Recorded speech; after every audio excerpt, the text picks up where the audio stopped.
Quando se quer atingir um fim, é preciso aplicar os respectivos meios. Com esta frase, meus irmãos, eu quero dar início ao 7º capítulo da história de uma alma de Santa Teresinha. Seja muito bem-vindo mais uma vez ao nosso programa, aqui, Rosto de Deus, do canal da Comunidade Fanuel, o canal Rosto de Deus.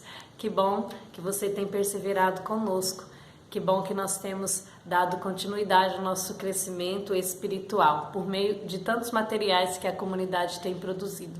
Como eu já bem disse aqui tantas vezes, é com muita dedicação que cada um dos missionários da comunidade tem feito, tem colocado empenho, no seu apostolado, para que possa verdadeiramente abençoar a sua vida, sobretudo neste tempo que nós estamos vivendo. O mundo inteiro está passando pelo caos. Se os nossos pés não estiverem fixos na rocha firme, certamente todos sucumbirão, mas aqueles que mantêm o seu pé firme na rocha e o seu coração no alto, esses certamente conseguem com muita tranquilidade, com muita serenidade encarar todas as coisas. Vamos então entrar no capítulo 7. Santa Teresinha, enfim, atinge aquilo que ela tanto esperava, o que ela tanto desejava, que era o seu ingresso para o Carmelo de Lisieux.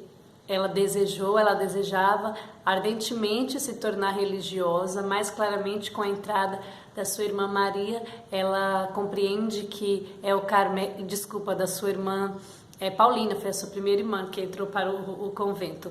Ela entende que então o lugar de responder esse chamado também seria o Carmelo, e nós já falamos disso, eu não vou voltar neste ponto, apenas fazendo aí uma retrospectiva, de como se deu a sua chegada.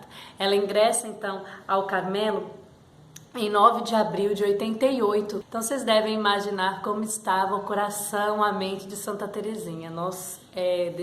Ela dedicou 6 capítulos para poder nos preparar para essa entrada, então contando com detalhes, vivências com a sua família, as coisas que elas viviam e como viviam, e agora ela vai dedicar então estes últimos capítulos para falar exclusivamente disso, dos seus anos no Carmelo, e estes anos são anos com certeza muito frutuosos, já que se deu então todo o ápice da vida da santa. Ela nos conta, e é bom falar aqui dos momentos finais ali, a véspera do dia de ir para o convento, ou seja, no dia 8 de abril, a sua família se reúne para rezar, se encontra ali e para ter um momento de refeição, enfim, também. E é muito tocante ver todo mundo muito emocionado, eu poderia dizer assim, porque eles iriam perder de convivência Teresinha, mas sabiam que certamente iam ganhar em orações. Como diz o Papa Bento XVI, Deus não nos tira nada, Ele nos dá tudo e em dobro. É isso então que os familiares de Santa Teresinha já tinham ali nos seus corações, E claro, mais uma vez lembrando, esse tudo em dobro não tem nada a ver com bens materiais, isso tem a ver com o alto, com as esperanças, com o prêmio celeste, o objetivo final da vida de todo cristão. E então eu quero destacar aqui a entrada de Santa Teresinha para o Carmelo. Ela abraça ali os seus familiares que a acompanharam, e ela disse que todos choravam, menos ela era a única que não chorava, porém o coração dela, ela dizia que batia com tanta força que ela achava que não ia aguentar, de tanta emoção que ela estava sentindo dentro de si. E aí ele então se ajoelha naquele momento final para poder falar com o seu pai. E aí eu vou ler aqui então um trechinho deste encontro, porque, aliás, desse encontro é despedida, na verdade, porque é muito tocante. Depois de haver abraçado todos os membros de minha querida família, pus-me de joelhos diante do meu incomparável pai, para lhe pedir a bênção. A fim de me a conceder, ele mesmo se pôs de joelhos e abençoou-me a chorar. devia sorrir os anjos neste espetáculo em que um ancião apresenta ao Senhor sua filha, ainda na primavera da vida. Então, Santa Teresinha aqui já nessa ocasião se entregando, se ofertando ao Senhor, a caçula da família. São Luís já era um homem idoso, né, nessa época, lembrando que ele e Santa Zélia eles já se casaram com a idade avançada. Então, um senhor, um ancião, oferta ali a sua filha, a mais nova das suas filhas, né? E com muita emoção. E então, ela entra para o Carmelo, até um pouco antes, né? Ela diz que quando ela estava saindo de casa, ela lança um último olhar para sua casa, como quem se despede realmente, né? E agradece a Deus pela sua infância, por tudo que ela viveu ali. Isso também é muito bonito, essa gratidão no coração. E aí ela entra no Carmelo. Ela disse que o coração dela então estava, como eu já disse, batendo muito forte, mas dentro de si tudo era paz. Ela falou: aqui eu encontrei minha paz, eu estou em paz. E aí ela diz, com profunda alegria, repetia as palavras: aqui estou para sempre, para sempre. Ela tinha então tomado essa decisão forte há tantos anos atrás e enfim tinha chegado o tempo de responder. Ela dizia então que ela tinha entendido o que ela tinha ido fazer no Carmelo, vim para salvar as almas e principalmente para rezar pelos sacerdotes. Então a nossa grande missionária tinha, enfim, não posso dizer começado, porque lembramos que Santa Teresinha já vivia o desejo de oração, enfim, não só o desejo, mas a prática de oração pela conversão dos pecadores desde muito cedo, né? Lembra lá com Pranzini, enfim, mas ela agora ia dedicar toda a sua vida, todo o seu tempo a isso. Santa Teresinha não teve um diretor espiritual. Ela disse que ela começou quando se despontou alguém que a acompanharia. Logo depois, alguns anos depois, o padre foi enviado para o Canadá. Padre Picon, eu não sei se é a pronúncia certa, eu entendi assim. E é muito interessante porque ela vai dizer que ela fez a sua confissão e aqui está aquela revelação, uma, né, das mais doces de Santa Teresinha. Depois de atendê-la em confissão, ela faz sua confissão geral, como ordem, né, enfim, como regra ali do Carmelo, ela faz uma confissão geral depois de ter ingressado, enfim, para o padre ela abre toda a sua vida, todos os pormenores. E o padre diz as seguintes palavras: na presença do bom Deus, da Santíssima Virgem e de todos os santos, declaro que jamais cometestes um só pecado mortal. Acrescentou em seguida: agradecei ao bom Deus o que fez por vós, pois se vos tivesse abandonado, em lugar de ser um anjinho, se tornaria um demoninho. Então, ele diz, não era, claro, por graça, simplesmente Santa Teresinha, era uma graça sobrenatural, porém, claro, com todo o empenho que a santa teve. A gente já viu tudo aqui que ela fez para se manter na vida da graça. Santa Teresinha jamais cometeu um pecado mortal em toda a sua vida. Que belo, meus irmãos.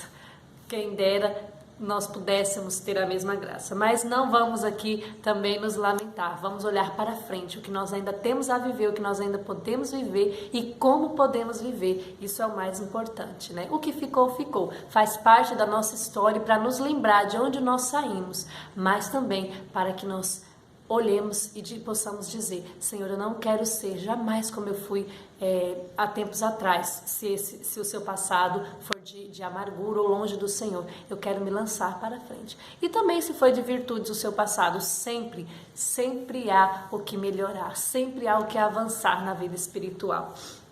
E então Santa Teresinha vai descrever neste capítulo. Esse capítulo é um capítulo muito breve, porque ela vai narrar os seus dias, os seus primeiros anos. Santa Teresinha que narra os seus primeiros anos ali no Carmelo, né? Nesses primeiros passos aqui de Santa Teresinha, ela vai nos falar sobre as irmãs, né? Como que era a sua convivência. Ela não é porque ela era mais nova, era caçula e tão jovem, tinha respondido ao chamado de Deus. que isso fazia com que ela fosse a mimada do convento, muito pelo contrário, ela vê em tudo isso a bondade de Deus. Então não tinha mimos para Santa Teresinha, não tinha, enfim, privações. Ela é muito novinha, não faça isso não. Ela participava de toda a vida do Carmelo, né, com todos os seus ofícios ali, tudo que as irmãs tinham para fazer, claro, aquilo que lhe era ordenado. E ela então era tratada assim, como realmente uma adulta, né, uma freira adulta dentro do convento. Aqui nós vemos também o início da devoção que Santa Teresinha teve à Sagrada Face. E foi já dentro do Carmelo que isso foi se tornar mais claro para ela. Nos diz aqui a nota que a 10 de janeiro de 89, ou seja, no ano seguinte, quando ela toma o hábito, é a primeira vez que ela assina num santinho Irmã Teresa do Menino Jesus e da Sagrada Face. Então Santa Teresinha toma para si o nome da Santa Face e ela diz que então começa a sua devoção. E, motivada por sua irmã, ela começa então essa devoção à Sagrada Face do Senhor. Que bom, né? Mais uma vez relembrando aqui, nós estamos há alguns dias, né? Quinta-feira foi a festa da Transfiguração do Senhor. Você viu que a nossa comunidade estava em festa. É o dia que nós celebramos o carisma, o nosso carisma, ver e fazer ver a face de Cristo. Nós entendemos na página da Transfiguração o desabrochar, vamos dizer assim, do nosso carisma. E Santa Teresinha então tinha também essa grande devoção à Sagrada Face de Nosso Senhor, a face dele que é toda misericórdia, mas que também nos chama o ser humano à realidade, ao desejo de conversão, de uma vida nova. Isso é com certeza muito belo. Ela diz assim: transplantada para a montanha do Carmelo, a florzinha iria desabrochar a sombra da cruz. As lágrimas, o sangue de Jesus tornaram-se seu orvalho e o seu sol era a sua adorável face, velada de pranto. Até então não tinha sondado ainda a profundeza dos tesouros ocultos na Sagrada Face. E foi por vosso intermédio, minha querida mãe, que aprendi a conhecê-los. E aí então ela comenta sobre isso, né? Como há tempos, a nós todas precedestes no Carmelo, assim também fostes a primeira a penetrar os mistérios de amor escondidos na face de nosso esposo. Então começa aqui, motivada então pela sua irmã Paulina, né, que ali era irmã Maria Inês, a devoção, o amor pela Sagrada Face de Jesus. Que bom! Graças a Deus por isso. Bom, nesses últimos momentos nós vamos ver vários pequenos detalhes aqui e que para você poder saborear cada um deles, você certamente precisa ler a história de uma alma, né? Coloque aí na sua lista, se você ainda não leu, se você ainda não tem, não adquiriu, coloque a história de uma alma. A história de uma alma precisa fazer parte, sim, da nossa leitura, da leitura espiritual que o cristão deve manter. Santa Teresinha vai então descrever nessas últimas páginas do capítulo o que se deu os seus dias no Carmelo. Ela diz que já nos primeiros dias já pôde provar das resignações que ela teria que enfrentar, da cruz, do Calvário, e ela não se desviou de nada disso, muito pelo contrário.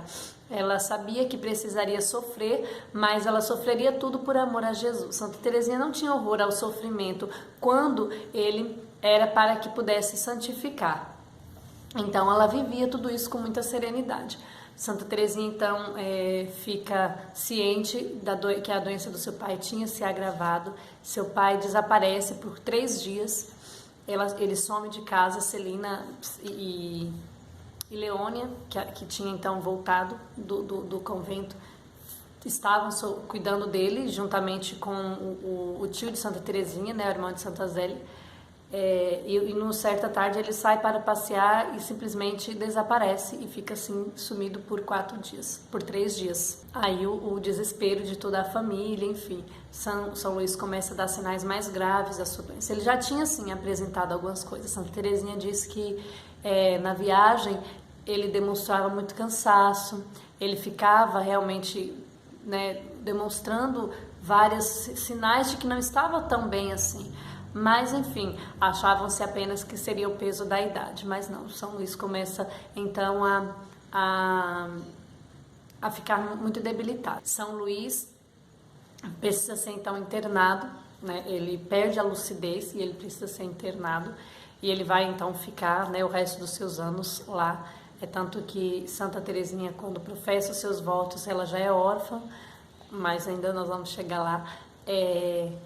Ela ainda se encontra quando Santa Teresinha, um ano seguinte, na sua tomada de hábito, ela se encontra ainda com seu pai. Aqui no capítulo 7, ela narra esse encontro muito bonito, seu pai levando, né, Santa Teresinha se veste então de noiva, porque, claro, todas são chamadas a ser esposa, né? Se Deus te chamou à vida matrimonial, as mulheres, o Senhor vai te conceder um esposo. Se Deus te chamou à vida religiosa ou celibatária, dentro da nossa comunidade nós temos essa dimensão, o seu esposo será o Senhor. E assim foi para Santa Teresinha. Então ela se veste de noiva e mais uma vez ela encontra o seu pai, vai com ela, né? Enfim, faz toda a entrada, entrega ali, oferta a sua vida para ser esposa de Cristo. E essa, sim, é a última vez que eles se veem, né, verdadeiramente, que eles se abraçam. Bom, e assim nós terminamos, né? Nós vamos encerrar aqui o capítulo 7. Ele é contido de vários pormenores, assim, da vida de Santa Teresinha lá no Carmelo e das pequenas ofertas, porque aí começa a sua pequena via.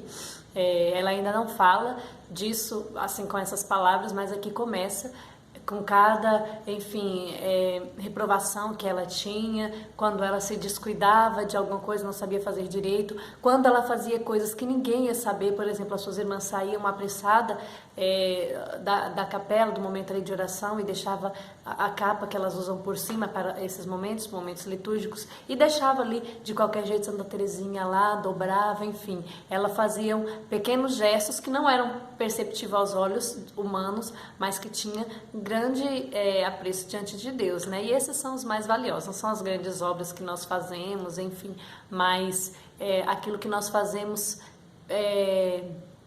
bem feito, por amor a Deus e sem desejar a admiração dos olhos humanos, né? E ela fazia tudo isso com muito cuidado, com muito carinho, né? E quando ela fazia algo, não fazia bem feito, quando ela não limpava bem feito, né, não sabia fazer, não sabia organizar da forma correta, ela levava uma repreensão, ela, como ela diz, ela não se defendia, ela não corria a sua defesa, ela simplesmente se resignava e dizia, realmente, eu posso ser melhor, eu posso melhorar, né?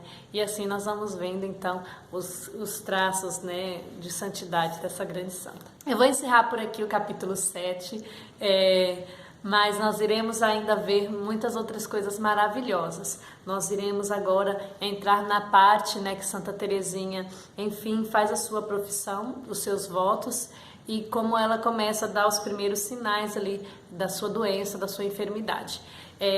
A vida dela é muito empolgante, mesmo sendo uma vida tão simples. Eu convido você a permanecer conosco acompanhando a história de uma alma. Esse vídeo sai, sempre é lançado todos os sábados. E também continuar conosco aqui no canal, nosso canal aqui no YouTube. Divulgue para os seus amigos, como você já bem sabe, mas não custa lembrar, todos os dias a comunidade lança um pequeno programa, que nós chamamos de programa O Poder da Palavra, que são pequenas pregações, mas muito frutuosas, e eu tenho certeza que vai abençoar a sua vida. Então, convide outras pessoas também para vir conhecer aqui o canal da comunidade Fanuel. Deus te abençoe e nós nos vemos em breve para mais um capítulo da história de uma alma.